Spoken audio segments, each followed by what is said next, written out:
This is an opportunity to talk about my hobby. Actually, to talk about my dream. Because I have a dream. What is the dream? The dream is to get into the intersection of two completely or seemingly unrelated areas.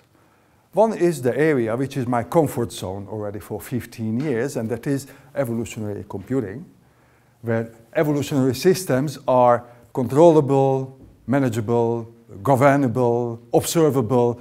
We can do science, and we can do optimization, we can do problem solving, we can do engineering, we can do design, and lots of things with a mechanism which we see as evolutionary. You ask a biologist and he would say, ha, that's not evolution. It's not even close, because we are missing crucial aspects of the physical world. The interaction between, tangible stuff is inherent to evolution. If you don't have that, it's not evolution. It's a remote, abstract model of it. So that's the other thing. Real-world evolutionary systems. And I really would like to bring them together. At the end of the talk, you will see how hard it is.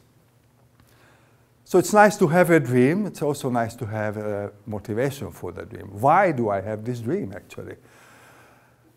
I have this dream because actually, I want to do two things with it. Evolutionary engineering is the practical side of it. So I want to use that kind of evolutionary systems for purposeful engineering. For purposeful engineering. Just like we use evolutionary computing for optimization of combinatorial optimization problems, we could do this new evolutionary system to solve practical problems, but in physical things. And I also want to do fundamental studies into evolution. And the thing is, as a good scientist, you do know that every theory or generalization based on one sample is bad. You need more samples to do good generalization. And the only one sample we know of evolution is life on Earth. You and me, the Homo sapiens, and the amoeba and everything. So if we could create another evolutionary system, which would not make biologists laugh, it would be acknowledged as evolutionary, it will not be based on carbon, and it will not be based on the DNA, but it will be evolutionary, then we could do some other alternative studies, and whatever we find, it will be generalizable, at least scopable. So that will be a very fundamental thing. So actually it comes down to two basic things. I want to make things, and I want to understand things. And to sketch you the path, the road to go there, I want to put it in context. And that context is evolutionary computing. So this will be a lucky draw, actually. I show you 4 pictures with altogether 5 people. And the one person who knows all 5 can win a bottle of Dutch wine. So who dares? Who knows all 5? Good, because there is no such thing as Dutch wine. Okay, you know this guy? Charles Darwin, yes. These 2 guys? I guess you should see this, but it's, it's a double helix. So these 2, so it's Watson and Crick. So he is the father of evolution theory. They are the fathers of genetics. This guy? Yes, von Neumann by Marianus. And this guy? Turing. They are both the fathers of the computer. So if you put it all together, what do you get? Evolutionary computing. Yes. So what is it? Actually, that's also a controversial term, seemingly, because evolution is biology and computing is computing. So how do they fit? Actually, very smoothly. It takes only 3 bridges to cross to get the 2 things into one system. And this is my layman version. This is not how I teach it to my students, so this is not how it's in my book, but this is the layman version, a metaphor for evolutionary computing, based on an example of optimizing a route of a traveling salesman who has to do like 8 cities in one day in such a way that the total distance is the shortest possible, minimal route, cost efficient, good for the environment, etc. So this is a well-known combinatorial optimization problem, and there are lots of traditional ways to solve it. But how would you solve it if you were an evolutionary guy like me? There you need to do three things, and that's the three bridges that you cross. First of all, you have to make the analogy of the individuals. On the biology side, we have a proverbial island with rabbits and foxes and eagles and everything, okay? And in the computer, we have also a habitat with individuals, but the individuals are now the different tools for this traveling salesman, okay? So an individual is this in our new world. Number two, the quality assessment. Darwin called it fitness, and the fitness of a rabbit is determined by lots of other things, like predators, other rabbits, the weather conditions, food supply, lots of things which tells you how good a rabbit is. We, as the users and experimenters, we postulate that goodness is length. Short is good, long is bad. As easy as that. We are gods, so we can postulate this. And the third thing is reproduction. So this is how it happens on Earth, and we have to make the equivalent of asexual or sexual reproduction in a computer to make sure that there are children, there are offspring, so there will be a new generation. If you put all three together in a mix and have it run for a couple of million years, you will have the best route for the traveling salesman. And in the computer, it could be, a fraction of a second. You buy this, don't you? It's an almost good model of evolution. There are lots of twists. It's not real, it's not physical, I told you that, but there is also a big cheat that's about the fitness thing. In real life, there is no such thing as fitness. It's not an active force. Fitness is in the eye of the observer.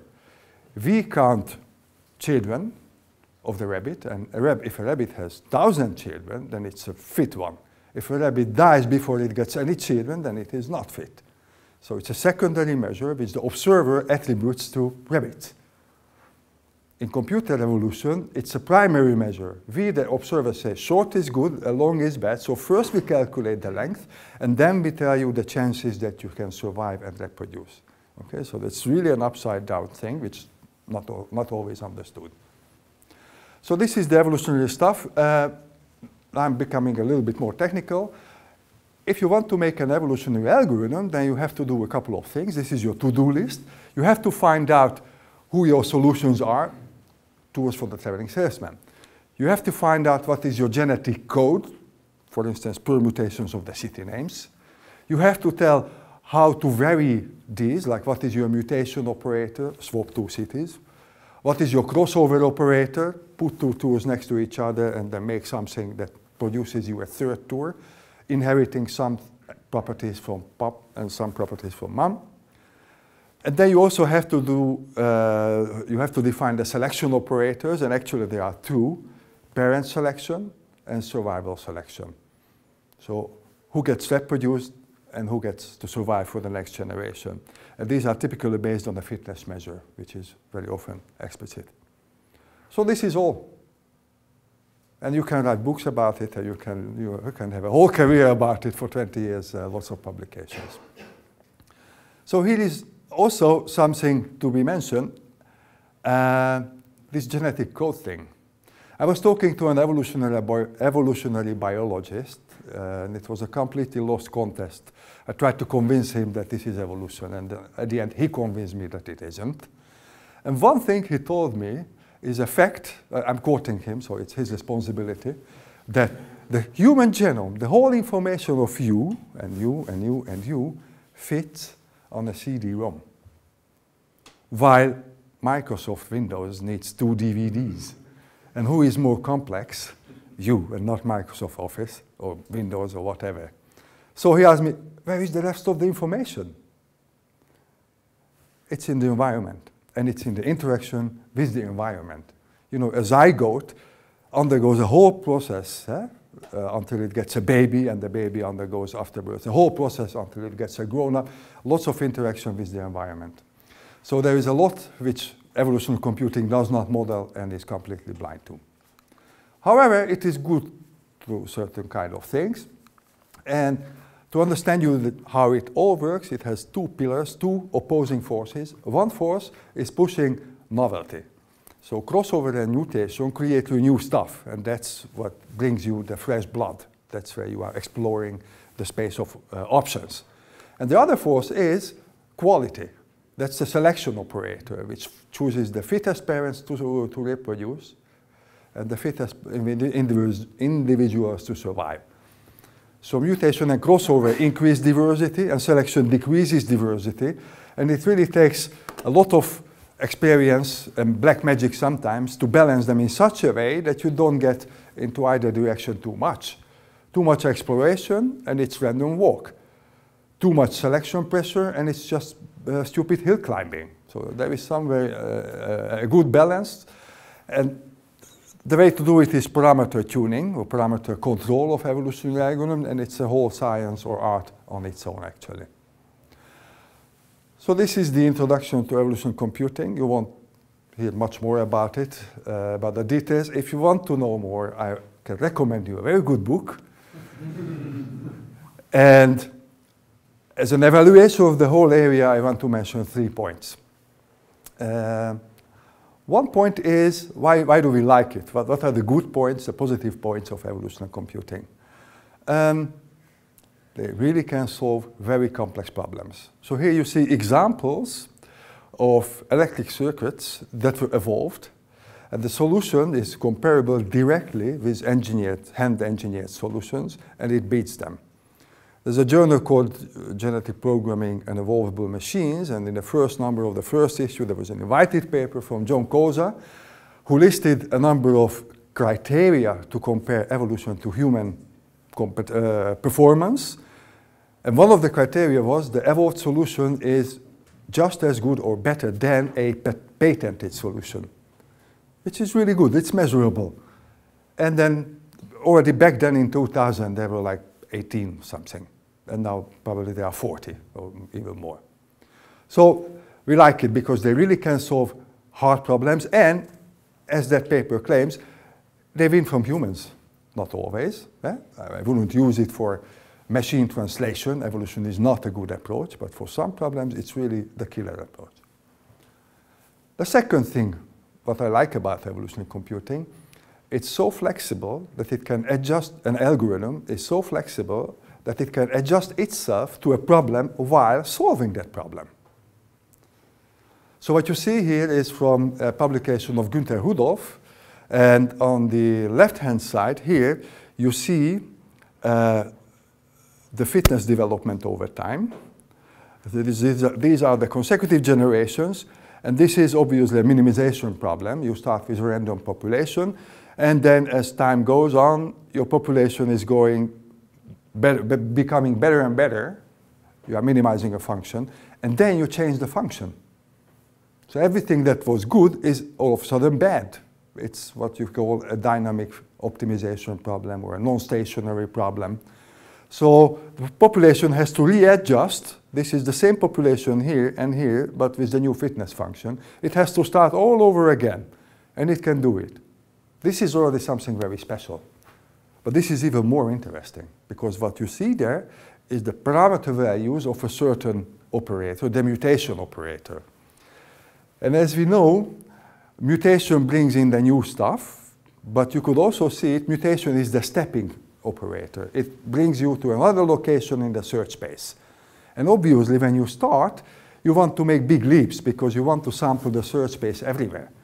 And once you find a good region, start climbing the hill, you don't want to fall off the hill. So your step size should go down, and you have to fine-tune that solution until you really hit the summit. So a good evolutionary algorithm changes mutation step size over time from big to small. And this kind of evolutionary algorithm, which is called an evolution strategy, does it by itself. What you see here, indeed, the step sizes go down. There is no regulation at all. They are co-evolving with the solutions. And when you change the fitness function, the system finds out about it and the step sizes go up again. And it starts exploring the search space, the new fitness function.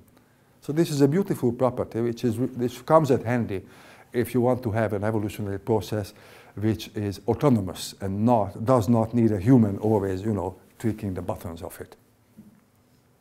And for the third experiment, for the third good property, I want to do a little experiment with you about creativity and originality. Okay, so I would like you to think of a non-existing, bizarre animal. Close your eyes and try to imagine and visualize an animal that cannot exist, doesn't exist. It is something crazy, the craziest thing you can think of. Okay, open your eyes and look at this solution. This is the chimera, and it is indeed a non-existing animal, maybe bizarre, it's a judgment call, but I don't really agree that it is an original solution, because it's a simple concatenation of, a lion and a snake and a goat and a little bit of a flame here. Nothing really special. But this is special.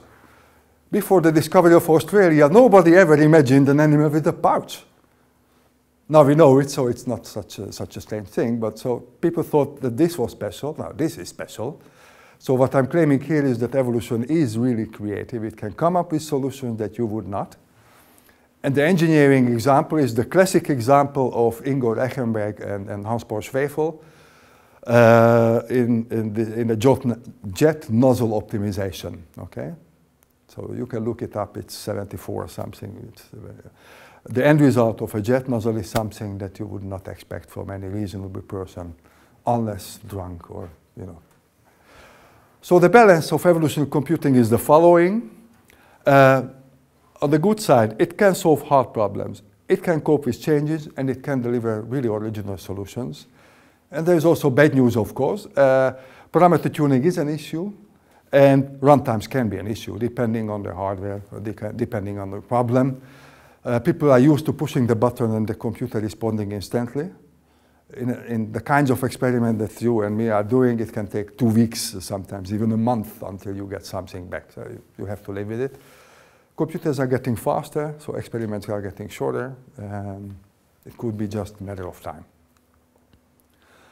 So the summary in 2 sentences: when the going gets tough, the ears get going.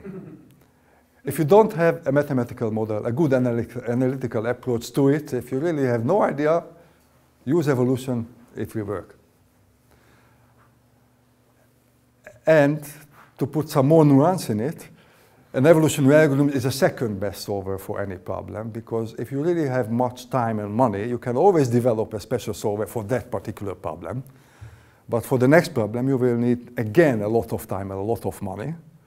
You will have very particular solution methods for problem A and B and C, while evolution is blind and stupid. All it does is, reproduce natural selection, and therefore it is transferable from problem A to problem B with very little adjustment.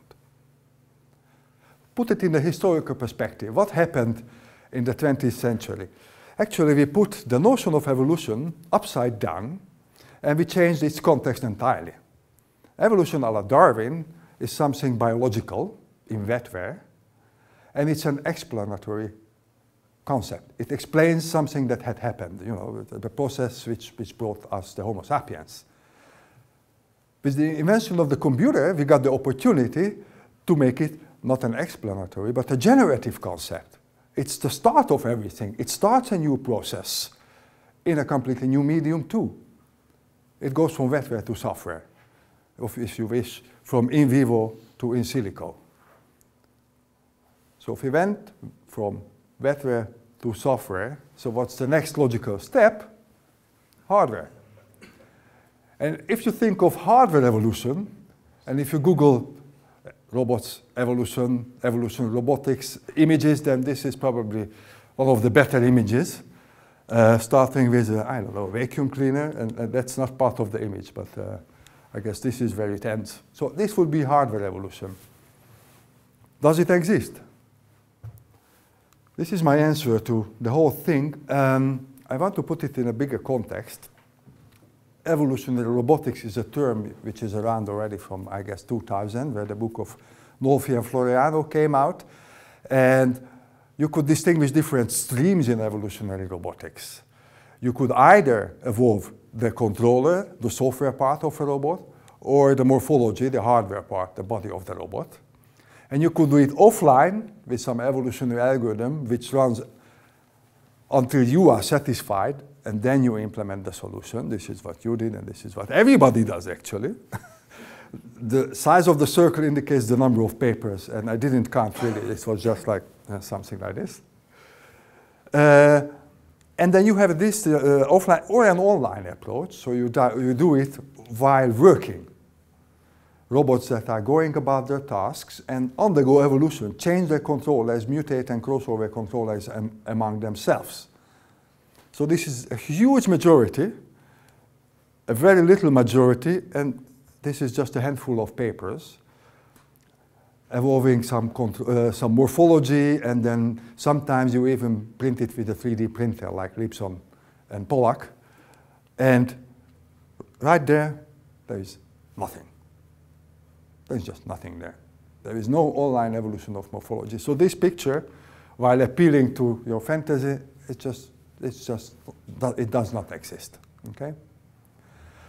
So now I'm giving you the technical 10 minutes of the talk because there are some technical challenges which have been already solved in evolutionary computing. So at least we know how to start with those aspects. Okay? And I identify a few, and from my own work, I will offer a solution for those. To do this, I want to distinguish hard EC and soft EC, evolutionary computing. And hard EC is what most people do in evolutionary computing, use evolution as an optimizer. Some people would say abuse evolution as an optimizer, which is fine. You get so good results that you keep doing it. But you could also do soft EC. So in hard EC, it's, the result counts. In soft EC, sometimes the process counts. And if you start thinking about it, you will see a lot of new problems coming up. For instance, fitness is not necessarily simply a quantitative thing that you can measure, like length, or height, or the weight of a robot, or the number of pucks a robot can collect within an hour. But it should also be environmental. A robot should adapt just like rabbits adapt to an environment, changing line conditions. We send them to Mars. We don't know how Mars is, so just send them up there and say, evolve to Mars.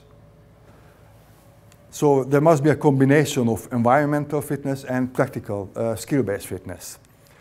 The reproduction loop is not synchronized. It is so easy to forget about this, but in evolutionary computing, the population size is always 100.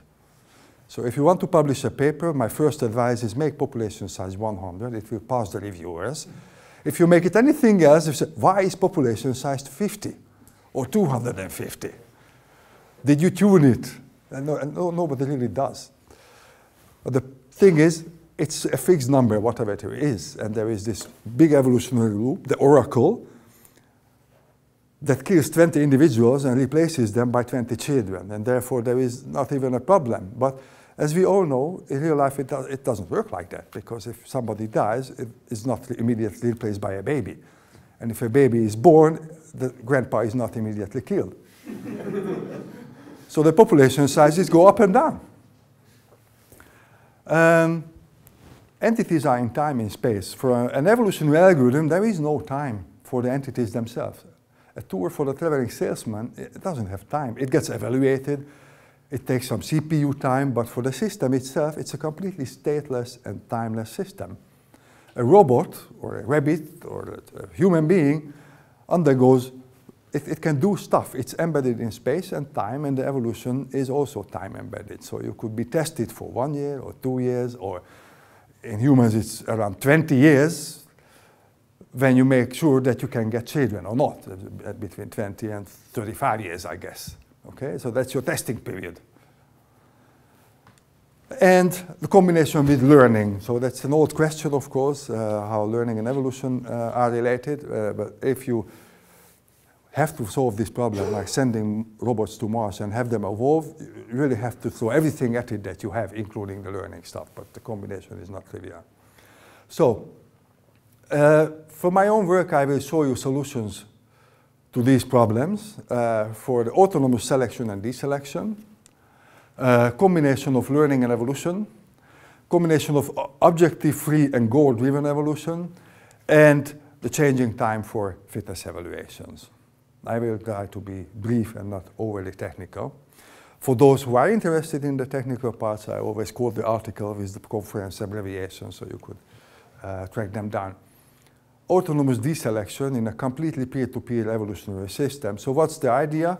That rather than having an evolutionary oracle at the top of the system that decides who crosses over with whom and who dies and who stays, each and every individual decides itself. So it's pretty much like animals and humans do regarding reproduction. With death, it's not. But in this system also, death is a selection moment. So each and every individual had two parameters which determined its chances for reproduction and survival, and these parameters were encoded in their chromosomes and co-evolved with them. So each and every individual decided regularly, okay, now I want a child because I feel like it. Or now I'm bad, so I'm gone. And this system was really challenging to engineer, put together, because the population sizes went everywhere. You know, the system died because everybody died, or the system exploded and crashed the whole computer. And it took quite some tweaking to find a system which kept the population sizes within bands without us doing it on the fly and still solve problems. But we managed, we know how to do it now. Problem 2, evolutionary learning. The traditional way of coping with it in evolutionary algorithms is that you declare learning as a kind of very expensive and very special mutation operator, and then you do the crossover thing, and every now and then you take an individual and it undergoes some development, hill climbing if you wish, and you say, okay, now it learned something and that's the new guy. I know it's the same guy. But it's the same guy or the new guy depending on whether you are Lamarckian or Baldwinian. That's the easy way, but once you put it together in an artificial life system, and you start and you allow the learning and the evolutionary operators influence each other, you get some very interesting unknown dynamics. And the thing that we encountered, published in the CEC 2008 within an EU project, was that if you allow learning to influence the decision for reproduction, nobody will reproduce. The system will just die because children are expensive. And in that particular system, we had some currency, energy, and the system was engineered in such a way that the parents gave 1/3 of their energy to the child. Okay, so if the parents had equal energy, then after birth, the parents and the child would have the same amount of energy among them. Okay, and this meant that learning told the guys, don't reproduce, you will lose energy, you don't get anything back. On the individual level, this was true. On a population level, it was a very bad strategy. So there was no evolution because of this. Unless a PhD student of mine said, okay, we have to have a special reward just for rewarding reproduction, because otherwise the guys won't survive. So we put it in the system and it worked, and the same PhD student said, actually we know this, we call it orgasm. And that's indeed a special reward which has no other function than make you reproduce, and it does keep the species alive. So this is also a solution to have the two systems combined in an unprecedented and working way. As for combining objective-free and goal-driven evolution, well, the bad news is you want evolution to do two things that are really very tough to combine, seemingly. And the good news is there are two moments of selection in evolution. So an elegant and simple approach is, okay, why don't we use the quantitative task-based evaluations for parent selection and environmental selection, environment for the survival selection. So a robot or individual will die when it dies because it runs out of energy, it didn't eat enough, or it crashed itself against a wall, or another robot. But when two robots meet and they have to decide whether they want to have a child, then indeed there will be a number on the forehead, 100. Can I have a child with you? And then, decide based on the task performance. And this works really very well. I show you some curves now. Because you have two objectives, you have to see two trends, actually, the viability and the usefulness trends. And as for the viability, there is nothing else but reproductive success. That's the only thing that counts. So here is the number of inseminations in this artificial system. And we compared our initial system, which we got from some French colleagues. They call it MEDIA. It's an A-life system based on robots who have no task at all. They are rambling around in a habitat. And when they meet, they may or may not reproduce. That's all that happens. And then our own system is called MONEY, so multi-objective and whatnot. It's an abbreviation of something, which takes task performance into account when you select parents or mate. Viability was identical in both systems. So adding this task-based parent selection did not influence the viability curves. And this is the task performance. So the task was simply collect pucks. And they didn't really have to do complicated things. Just touching a puck was already good enough. Okay? What you see here, this is media. Very interesting. There is also a random trend. So if you're not careful enough, you would say, oh, the media guys are also evolved to this task, but they don't actually. What happens is they get mobile, which is purely the evolutionary pressure to get children. If you are sitting in a corner, you never get children. You have to go out and move and meet others, and then you get children. And if you move around, then you will also pick up pucks without purposefully willing to pick up pucks. So this is the random trend. But if we add the task-based thing, there is an evolutionary trend. There's a huge difference between the two. So what do we see? Viability does not suffer, and task performance greatly benefits. So the thing works. Now, the last result, and the last one is very fresh from last year's GECKO conference, is the self-adapting time for fitness evaluations. So as I said, how long would you evaluate? So after what time would you decide about the fitness value? If you are too short, then there is too much noise. If you are too long, then you will never get old enough to get children. So there is some good balance in between that. You could hand tune it, or you could make it self-adaptive, pretty much like the mutation step size, which is what we did actually. We had to tweak the math a little bit for some technical reasons. But what we did, we added tau, the time for fitness evaluation, as a chromosome, as a gene in the chromosome. We evolved it with the system and tested the system with changes. So we had, I guess, 3 different situations, 3 different environments with different food supplies and whatnot conditions. And then we hand-tuned it in the sense that we had tau 64, 256, 512. You know, this is the normal thing you would do. And then we had the self-adaptive system. And depending on in which world we were, the self-adaptive system ended up with a very decent second place, third place. So it was not bad. Which tells us, fine, if you don't know, or if you don't want to spend time, or if you are not there because it's on Mars, this would not be bad. And then we did another thing. We changed the world after some time, and we had a different combinations, so that A, B, C, B, A, C, I guess we had them all. And these are 2, probably the best curves which I selected. So what happens then? The system has to recover, so you know what happens here, and here it comes up second, and here actually it comes up first. So this is what we really want. This makes the system adaptive and flexible. So this is the story of problems that we see already that we will have to solve if we want to do the hardware evolution, and for which we have at least an idea how to do it from software.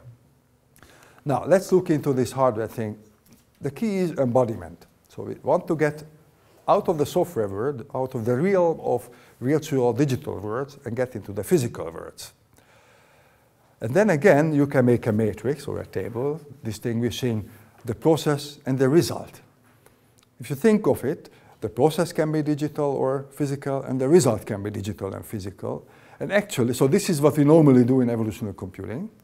But there is a very good thread inside, which is evolving physical things like coffee tables, chairs, or jet nozzles, or iron constructs, robot morphologies.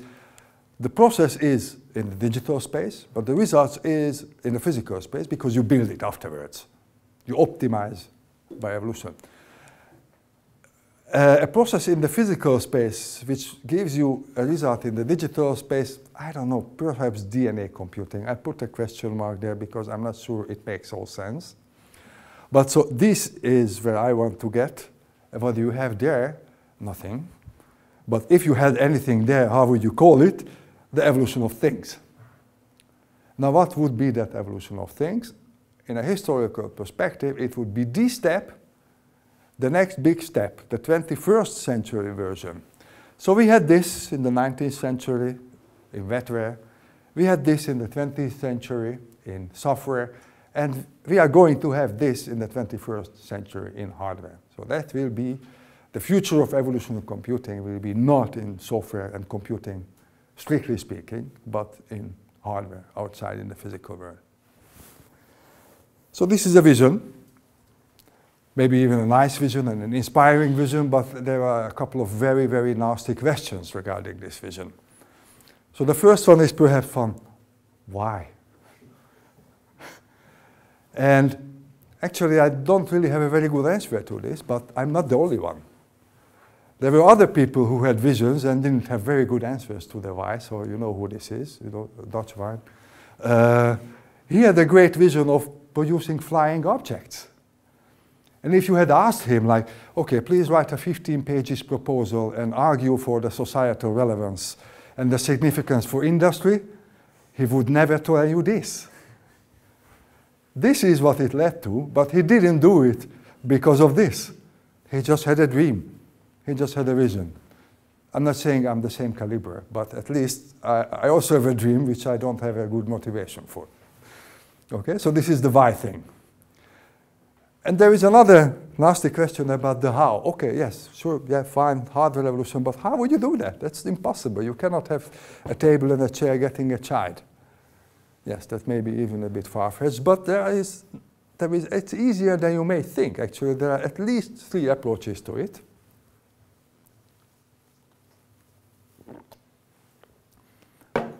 The bottom-up approach is what the chemists do. Yeah? They put together molecules, bigger and bigger molecules. It's relatively small scale, it's relatively manageable, and they want to have it as complicated that it can self-replicate and show life features. And then you have the biologists who go top to bottom. They start something which lives and try to simplify it. Just get rid of all the stuff that we don't really need until it gets so simple that we can control and program it somehow. And then you have the guys like you and me who are just, you know, try to do it with a 3D printer or anything, goes just straightforward reproduction. And my bet would be this. So there are people really doing really very good work in both areas. And they will get something in, you know, in wetware, which might be physical evolution, which is controllable. But I would, you know, I plead for this. If for no other reason, in such a system you could also very well inspect the minds and the brains and the software of the thing. So you don't only have to, you can't only access the bodies, but also the minds, because it's software, so you can just read out the minds, see what's in there. Okay, and the third nasty question is, okay, what? What will it give us? Now, it could give us, for instance, artificial pets, robot companions, robot explorers on extraterrestrial missions, or even thousands of meters under the earth, mining, deep mining, not data mining, real mining, you know, just go down, send up the gold. Robot modes that could evolve. Or on another scale, medical nano-robots or micro-robots. You could have your virus scanner. It would not be McAfee or anything, but it would be a colony of stuff living in you,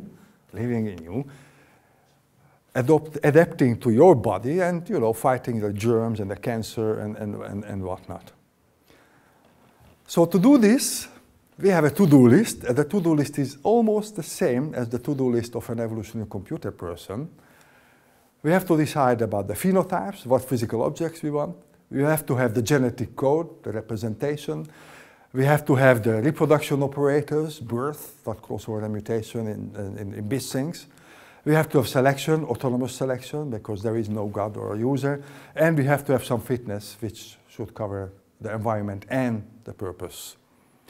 And here, as for the genetic code, the interesting thing, each and every object, each and every artifact has a code. This thing was born on a drawing board.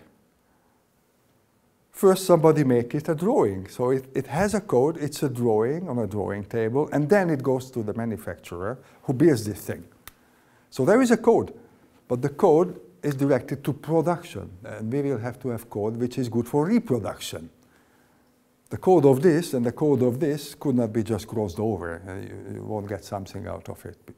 But it's not far-fetched to say everything which has a code could have a code which is more suited to reproduction than just simple production. And then to conclude with a few selected subjects, the grand challenges. So if you want to go there, we have to solve a couple of biggish problems. And I want to mention three: how to start, how to stop, and the co-evolution of body and mind. So the how to start thing is really, again, a technical question. How do you do such a thing? And very recently, last year on the European A-Life conference, a couple of researchers from the Symbion project and myself published a triangle of life, which is a conceptual framework to do this. And actually, it's a generic framework for hardware-based artificial life. It defines a new class of A-Life systems in material. The motivation was the Symbion system, which worked with modular robots that could aggregate to robotic organisms. But that's just one incarnation. Actually, it was a very bad incarnation, and it never really made it to the triangle of life. But what it is this. It's a triangle which goes from conception to conception. So not from birth to death, as you would expect, but from conception to conception, because that's the evolutionary cycle. So this is where a new drawing, a new plan, a blueprint or an artificial DNA or something comes into the machinery, maybe a 3D printer, that starts the morphogenesis and stops when the object is ready.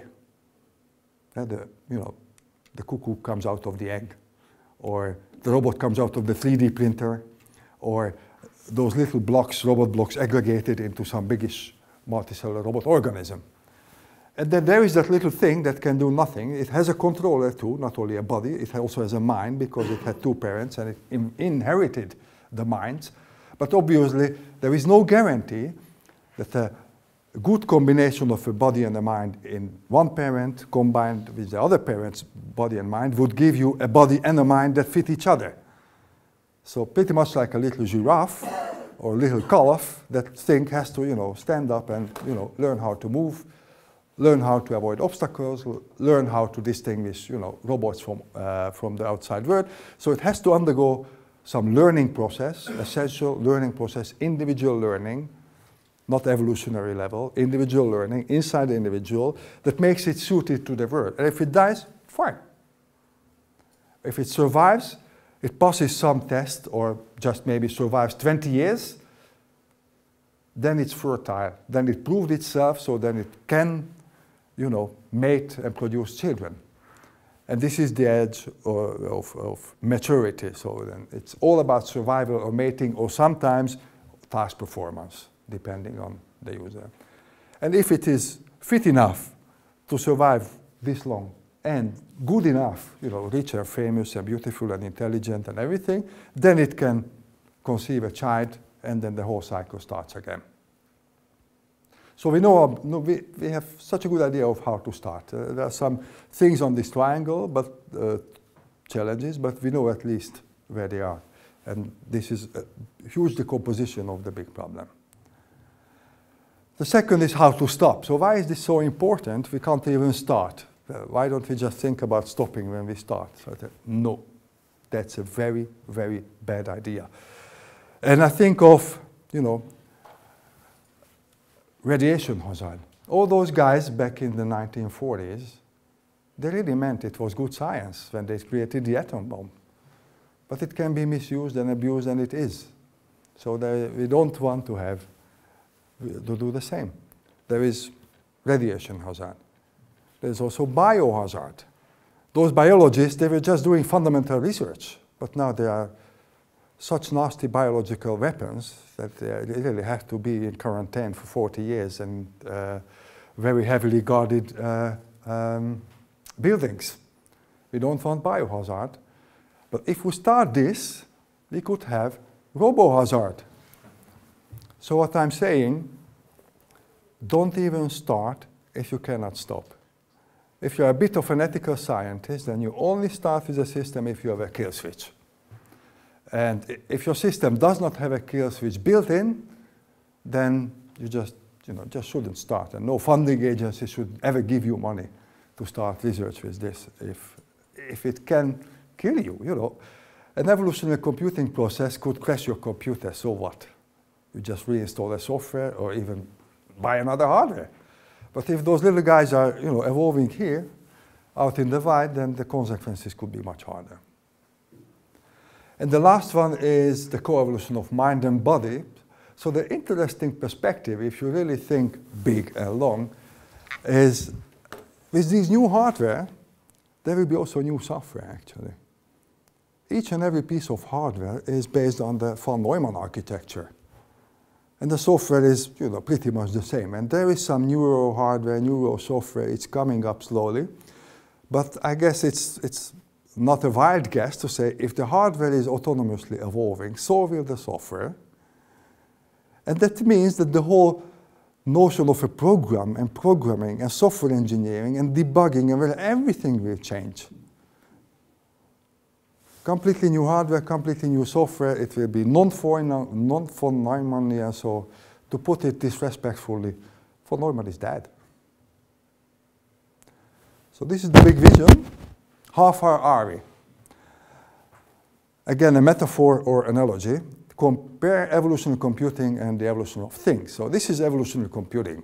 Now, we can do nice things. We can build buildings and we can, understand some regularities and we can, get pets by people who are problem owners with combinatorial problems or machine learning problems. We are fine. This is what we can. But the vision that I have is really much harder. This is the real thing. And these two guys with these means could never build that. So just to give you a comparison, the challenges ahead of us are comparable to these challenges, meaning big. We only start. And what if we get there? If you ever get there, then life and science will be changed. So there will be really big changes. What kind of changes? So there will be changes in science. For instance, we will have a physical model of evolution. All we have now is computer models of evolution, which the biologists laugh about. They are right. But then we will have models of evolution which at least do not violate the laws of physics. They still may violate the laws of biology, but at least they will be physically plausible, so therefore much more relevant. Fundamental insights in evolution and the origin of life could come by. And we will have a completely new field based on artificial life and robotics, and design and evolution computing. If you put this all together, you can imagine that it is really motivating and inspiring, and it's visual. You could put, the video streams on YouTube and talk to the general public. This could be a booming business for a couple of decades at least. And then industry. Industry will also change because it will be a radically new way of robotics, where robots are not designed and manufactured, but are being born. So you could have robot farms where the human is in the loop. It's not completely natural selection. It could be artificial selection, and we know how to do it for thousands of years. We call it breeding. And we breed livestock, and we breed pets. We could also breed robots. And if we go from production to reproduction, it could also be a completely new design. Just imagine a vending machine on an airport saying, okay, shall I surprise you with new sunglasses? Put in 10 euros.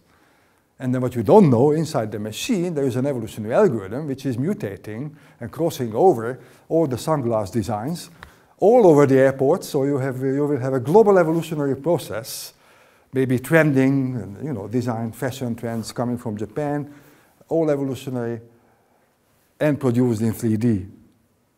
Again, because we can go to reproduction of physical objects.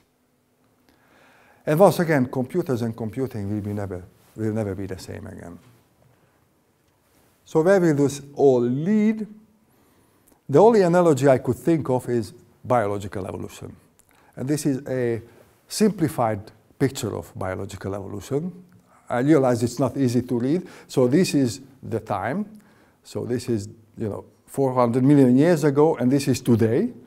And here you have the branch off of life on Earth, from simple to more complicated. If you want to see, that's where you are, and that's where I am.